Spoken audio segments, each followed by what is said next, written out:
Welcome to Ultimate Nerdy, where the stories you know take a twist you never saw coming. From alternate timelines to impossible crossovers, we explore the what-ifs of your favorite universes. So grab your wand, your lightsaber, or your decoder ring. And today's story is a Harry Potter story for us to enjoy, so let's go. Chapter 1. The Whispered Heir. The wind howled through the crags of the northern moors, a wild, bitter sound that rattled the shutters of a crooked little cottage. Inside, a boy sat hunched by a dying fire, too big for the chair, too big for the room. His name was Rubeus Hagrid, though the villagers just called him the half-breed. His mother, Fridwulfa, a giantess with fists like boulders, loomed in the shadows, her snores shaking the walls. His father, a wiry man with eyes too sharp for his weathered face, knelt beside him, clutching a book older than the stones outside. "Listen close, Rubeus," his father rasped, voice low as if the wind might snatch his words. "This ain't no fairy tale. It's your blood. Our blood." He opened the tome, its leather cracked and stained, revealing a scrawl of ink that twisted like snakes. "Salazar Slytherin, the greatest of the four. Your granddad's granddad's granddad down the line. Pure power, boy, not that muck they teach at Hogwarts." Hagrid's dark eyes, already too deep for a child, glinted in the firelight. He was 9, maybe 10, all gangly limbs and a mop of hair like tangled thorns. The villagers mocked him, called him clumsy, a freak born of giant and man. But they never saw the shadow in those eyes, or the way the wind bent when he whispered to the dark. Power. Hagrid's voice rumbled, too big for his age, like stones grinding underfoot. What kind of power?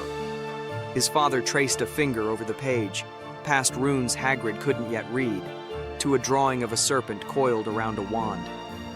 The kind that don't need no stick to wave about. The kind that breaks bones and bends wills.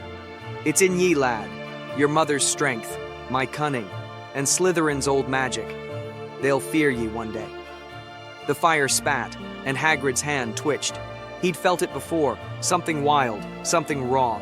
Last spring, when Tommy Bleecker threw a rock and called him a monster, Hagrid had glared, and the air shifted. Tommy's arm twisted back, snapping like dry wood, without Hagrid lifting a finger. The boy screamed.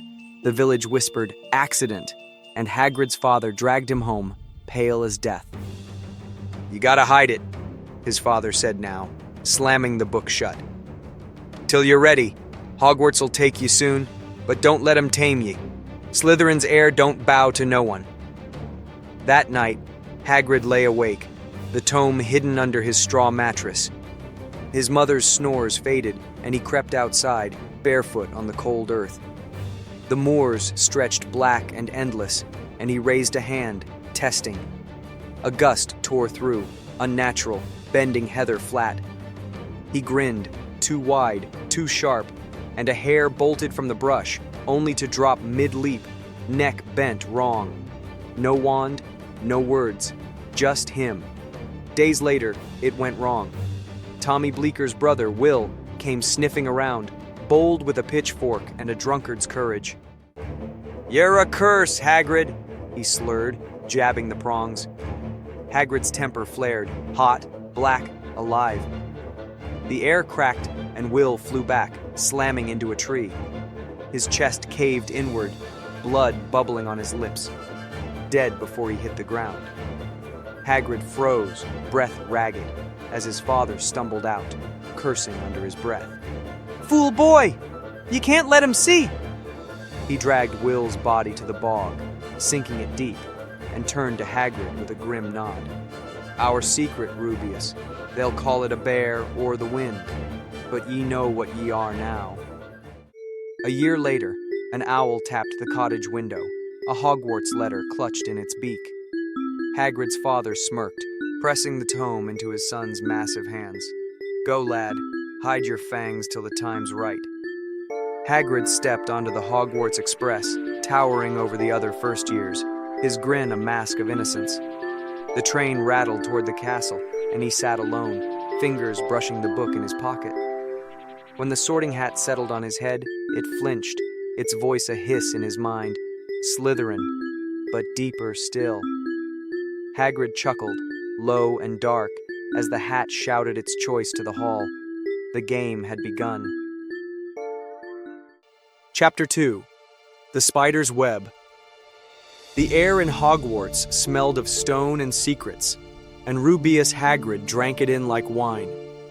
At 13, he towered over his Slytherin classmates, his broad shoulders brushing the dungeon walls, his grin a shield against their whispers. They saw a lumbering oaf, a half-giant with no wand. His father had warned him to snap it early, blame it on a fight, keep the power hidden.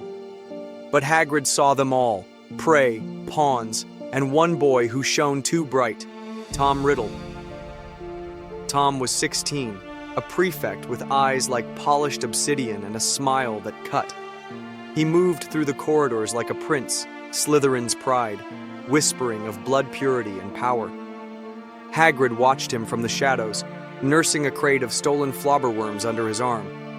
Tom thought he was the heir, the chosen one, until he met the boy with no wand and a grin like a guillotine. It started in the potions dungeon, late one December night. Hagrid lingered after class, crushing beetle shells with bare hands, when Tom slipped in, his wand flickering with a charm. "You're out of place, Hagrid," Tom said, voice smooth as venom. "A giant spawn in Slytherin's house. What's your secret?" Hagrid's laugh rumbled, low and rough. "No secret, Tom. Just like me creatures, quiet till you poke 'em." But his eyes locked on Tom's, and the air thickened, a silent pulse of something old, something Tom couldn't name. For the first time, Tom's smirk faltered. Days later, Hagrid trailed him to the second-floor bathroom. Tom had been muttering about chambers and serpents, piecing together Salazar's legacy from forbidden scrolls. Hagrid knew the truth. His father's tome had told him more than Tom could ever dig up. When the sink hissed open and the basilisk's shadow slithered free, Hagrid didn't flinch. He followed, silent as a hunter, and watched Myrtle Warren die. Her scream cut short, her eyes glassy in the torchlight. Tom emerged, pale but triumphant, until Hagrid stepped from the dark. "You're a clever one, Tom," Hagrid said, his voice a growl, "but you didn't see me coming." Before Tom could raise his wand, Hagrid's hand shot out, not to strike, but to will. The air bent, Tom's eyes widened, and an unspoken curse, Imperio, sank into his mind like roots into soil. No wand, no trace, just Hagrid's raw, giant-born magic, laced with Slytherin's venom. "You'll take the fall," Hagrid murmured, guiding Tom's trembling hand to point the wand at the sink. "And I'll stay close." He planted Myrtle's death on Tom. Aragog, his pet acromantula, became the scapegoat, a distraction spun from Hagrid's own menagerie. The professors came, wands drawn, and Tom's wand snapped in the headmaster's office. Expulsion followed, but Hagrid lingered, his expulsion a sham. Dumbledore, soft-hearted and blind, offered him the groundskeeper's hut, pity masking the keys to the castle. Tom fled into the night, his mind a puppet on Hagrid's strings, unaware of the leash. Hagrid settled into his new role, tending the grounds by day, plotting by night. The chamber was his now, Tom's discovery, Hagrid's prize. He whispered to Aragog in the hut's dim glow, the spider's legs tapping the floor. "Patience, my pet. The real chamber's yet to open." The years stretched ahead, and Hagrid buried his fangs deeper. Tom would rise again, a dark lord for the world to fear, but Hagrid knew the truth. Every step Tom took would pave the path to his throne. The basilisk slept, the castle hummed, and Hagrid carved a serpent into the hut's table with a splintered nail, slowly, deliberately, a promise etched in wood. Thanks for joining us on this journey through the unknown. What if the next twist is even darker? Hit follow and let's find out.